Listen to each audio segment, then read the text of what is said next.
और राज्य का दर्जा और अनुच्छेद 370 को लेकर सांसद सैयद आगा रूहुल्लाह के बयान पर रद्द-ए-अमल जाहिर करते हुए पीडीपी के तर्जुमान इकबाल तरंबो ने नेशनल कॉन्फ्रेंस पर जमकर इशारा साधा।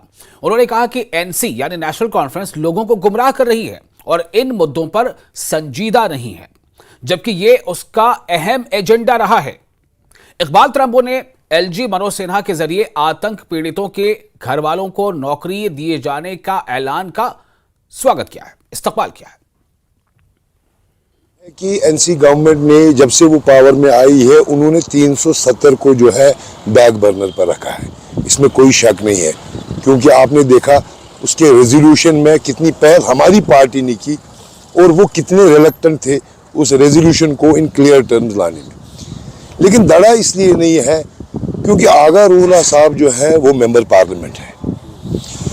ये लड़ाई जो है आर्टिकल 370 की, इसका अखाड़ा जो है वो पार्लियामेंट है।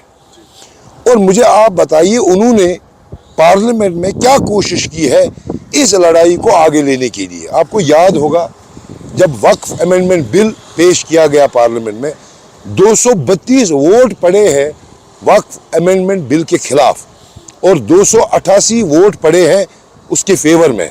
मतलब 232 वोट ऐसे हैं जो वक्फ बिल के खिलाफ पड़े। 232 लोग ऐसे भी हैं जो हमारी स्पेशल स्टेटस को फेवर कर सकते थे, लेकिन आगा रूहुल्लाह साहब पार्लियामेंट में क्या कर रहे हैं?